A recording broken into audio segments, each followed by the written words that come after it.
दोस्तों, इस बात में कोई शक नहीं कि कैलाश पर्वत धार्मिक दृष्टि से बहुत ही ज्यादा महान है। कैलाश मानसरोवर हिंदू धर्म में सबसे ज्यादा पवित्र जगह मानी जाती है।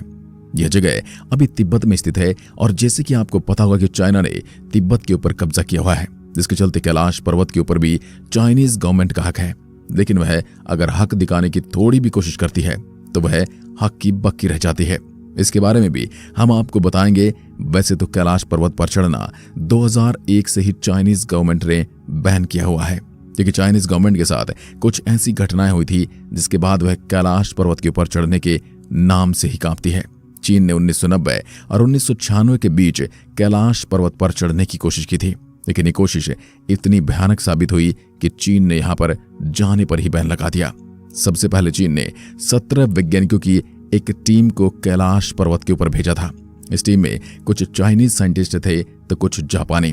लेकिन इन साइंटिस्ट के साथ क्या हुआ ये किसी को नहीं पता है, क्योंकि ये वहां पर गए लेकिन इन्होंने एक डेट फिक्स की थी कि हम इस डेट तक वापस आ जाएंगे, लेकिन ये वापस आए ही नहीं। फिर कुछ रेस्क्यू टीम को भेजा गया था ये देखने के लिए कि वो अभी जिंदा हैं या नहीं। लेकिन वहां पर जाकर पता चला कि 17 के 17 की मौत हो गई थी।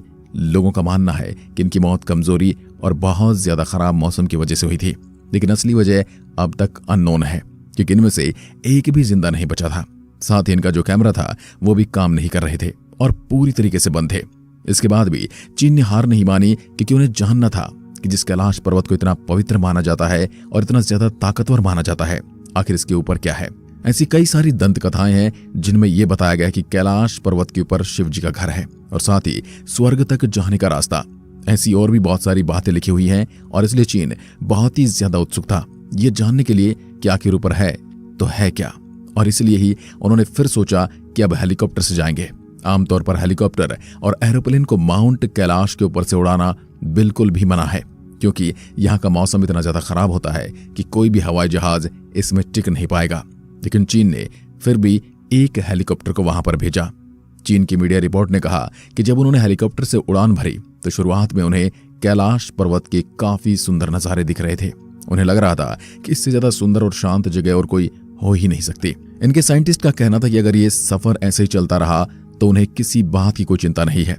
लेकिन इनको ये बात नहीं पता थी कि ये तूफान आने से पहले की शांति है, क्योंकि जिन नजारों का ये मजा ले रहे थे वह मजा चुटकियों में इनके लिए सजा बन गई थी। क्योंकि थोड़ी ऊंचाई पर जाने के बाद कैलाश पर्वत के वातावरण में बहुत ही ज्यादा बदलाव आने लगे थे। उनका कहना था कि वह जब जमीन पर देख रहे थे तो हर जगह पर हिमस्खलन आ रहे थे। ये हिमस्खलन बहुत ही ज्यादा बड़े थे। उनका कहना था कि नीचे देखकर उन्हें थोड़ा डर लग रहा था, लेकिन ऊपर देखकर उन्हें और ज्यादा डर लग रहा था, क्योंकि ऊपर से ऐसे घने काले बादल थे मानो वो हेलीकॉप्टर को निगलने वाले हैं। जैसे ये और ज्यादा ऊंचाई पर गए तो हर जगह पर बिजली कड़कने लगी और काफी जोर की बर्फबारी भी होने लगी। इतने ऊपर ऑक्सीजन लेवल भी बहुत कम हो जाता है, जिसके चलते इंजन भी अच्छे से काम नहीं कर रहे थे और हवा का प्रेशर इतना ज्यादा था कि हेलीकॉप्टर को कंट्रोल करना बहुत ज्यादा मुश्किल हो गया था। चीनी वैज्ञानिकों की माने तो उनका कहना है कि कैलाश पर्वत पर सारी दिशाएं आकर मिलती हैं, जिसके चलते उन्हें बहुत ही ज्यादा दिशा भ्रम दिखाई दे रहे थे। उनके लिए बताना मुश्किल था कि नॉर्थ किस तरफ है और साउथ किस ओर है। उनके पास जो कंपास था वो भी पूरी तरीके से काम करना बंद कर चुका था। उन्हें पता ही नहीं चल रहा था कि वह किस ओर बढ़ रहे हैं। उनके लिए बस एक ही डायरेक्शन था और वह था ऊपर जाना। वे जैसे ही ऊपर जाते हैं वैसे वातावरण और भी ज्यादा खराब होता गया। फिर एक पल में इतना ज्यादा खराब हो गया कि हेलीकॉप्टर में वार्निंग मैसेज बजने लगा। साथ ही पेट्रोल के कांटे ने भी काम करना बंद कर दिया था। उनका दिल जोर जोर से धड़क रहा था और उनके दिमाग में वापस जाने के ख्याल आ रहे थे। और फिर इनके पास और कोई चारा भी नहीं बचा और इन्हें मशीन आधे में ही रोकना पड़ा। कैलाश पर्वत पर चढ़ना नामुमकिन माना जाता है। यह हेलीकॉप्टर भी उसके ऊपर नहीं चढ़ पाए। इस हादसे के बाद चीन बहुत डर चुका था और उसके बाद उन्होंने कभी भी कैलाश पर्वत पर खुद चढ़ने की कोशिश नहीं की। इन्होंने कैलाश पर चढ़ना भी बैन कर दिया। लेकिन इन्होंने एक बार आखिरी कोशिश करने की सोची और दुनिया के 4 सबसे बेहतरीन माउंट क्लाइंबर्स को बुलाया और उन्हें यह मिशन दे दिया कि तुम्हें कैलाश पर्वत के ऊपर चढ़ना है।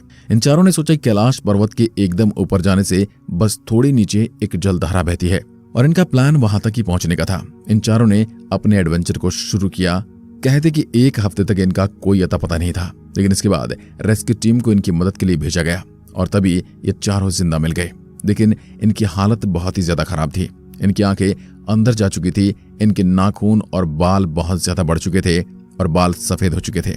इनके चेहरे पर झुर्रियां आ गई थी। ये ठंड से कांप रहे थे और ये बहुत ज्यादा कमजोर हो चुके थे। बाहर की दुनिया के 8 दिन के लिए 25 साल जितना बड़ा समय लग रहा था। इन चारों को जल्द से जल्द हॉस्पिटल लेकर जाया गया, लेकिन ये सही अवस्था में आते उससे पहले इन चारों ने अपना दम तोड़ दिया। माना जाता है कि कैलाश पर्वत पर इंसानों की उम्र बहुत तेजी से बढ़ने लगती है। आमतौर पर हमारे नाखून और बाल बढ़ने में 2 हफ्ते का समय लगता है, लेकिन कैलाश पर्वत पर बस 12 घंटों के दरमियान ये सब बढ़ जाते हैं। ये टाइम ट्रेवल नहीं तो क्या है? माना जाता कि यह शिवजी का कवच है, ताकि कोई भी कैलाश पर्वत के ऊपर तक न पहुंच पाए। आमतौर पर कैलाश पर्वत की एकदम ऊपर पहुंचने में बहुत ज्यादा समय लगेगा और अगर ऐसी ही कमजोरी बढ़ती रही तो वह ऊपर पहुंचने से पहले ही मर जाएगा। कहा जाता है कि कैलाश पर्वत पर चढ़ते वक्त एक पॉइंट आता है जिसके बाद ठंड बहुत ज्यादा बढ़ जाती है, आपको घबराहट होने लगती है और कई आवाजें मन में आती हैं कि वापस चले जाओ, जैसे कि कोई हमें चेतावनी दे रहा हो। जिन्होंने इस पर चढ़ने की कोशिश की है, इनका कहना है कि इसके ऊपर किसी पैरालौकिक शक्ति का हाथ है। वैसे तो सवाल तो मन में यह आता है, क्या आज तक कैलाश के ऊपर कोई नहीं चढ़ा है? देखा जाए तो एक व्यक्ति है जिनका नाम था मिलारेपा। ये एक बौद्ध भिक्षु थे और ये 1128 में कैलाश पर्वत के ऊपर चढ़े थे। माना जाता है कि मानव इतिहास के यह इकलौते ऐसे व्यक्ति थे जो यहां तक चढ़ सके थे। वैसे नीचे आने के बाद इन्होंने किसी से बात नहीं की थी, जिसके चलते हम यह पता नहीं लगा सके कि ऊपर क्या है, और इन्होंने अपने किसी भी लेख में या किसी भी भाषण में इन्होंने नहीं कहा कि ये कभी ऊपर गए थे। वैसे लोगों का कहना है कि मिलारेपा पहले से काफी ही तेजस्वी थे, लेकिन कैलाश के ऊपर से आने के बाद उनमें बहुत बदलाव आया था। उनकी आंखों को देखकर ऐसा लग रहा था जैसे उन्होंने दुनिया का सच जान लिया हो। उनका स्वास्थ्य पहले से बहुत ज्यादा अच्छा था, लेकिन फिर भी उन्होंने 7 साल के बाद 1135 में इस दुनिया को छोड़ दिया। दोस्तों, कैलाश पर्वत के बारे में कई और खास बातें हैं, जैसे कि धरती के एक और उत्तरी ध्रुव है और दूसरी ओर दक्षिण ध्रुव। दोनों के बीचों बीच स्थित है हिमालय। हिमालय का केंद्र है कैलाश पर्वत। वैज्ञानिकों के अनुसार ये धरती का केंद्र है। ये एक ऐसा केंद्र है जिसे एक्सिस मुंडी कहा जाता है। एक्सिस मुंडी अर्थात दुनिया की नाभि या आकाश ध्रुव और भौगोलिक ध्रुव का केंद्र। यह आकाश और पृथ्वी के बीच संबंध का एक बिंदु है जहां 10 दिशाएं मिल जाती हैं। रशिया के वैज्ञानिकों के अनुसार एक्सिस मुंडी वह स्थान है जहां अलौकिक शक्ति का प्रवाह होता है और आप उन शक्तियों के साथ संपर्क कर सकते हैं। ये दुनिया की सारी दिशाएं यहां कर मिलती हैं। कुछ मानते हैं और जानने के बाद आप सब कुछ देख सकते हो, लेकिन इसके ऊपर जो कुछ भी है पक्का कुछ खास है। एक रशियन वैज्ञानिक है जिनका नाम है अर्नेस्ट मुराशेव। इन्होंने अपनी जिंदगी कैलाश पर लगा दी। इन्होंने एक किताब भी लिखी है जो कि पूरी कैलाश पर्वत के ऊपर इनकी थ्योरी से बनी है। इनका मानना है कि पर्वत के ऊपर कोई बहुत ही बड़ी शक्ति है जिसे इंसान नहीं समझ सकता है। इनका कहना है कि अगर आप कैलाश पर्वत पर 1 महीने रुकोगे तो आपकी जिंदगी के 25 साल ले लेगा। दोस्तों, कहना है कि कैलाश पर्वत के ऊपर नहीं, कैलाश पर्वत के अंदर भी अलौकिक शक्ति है।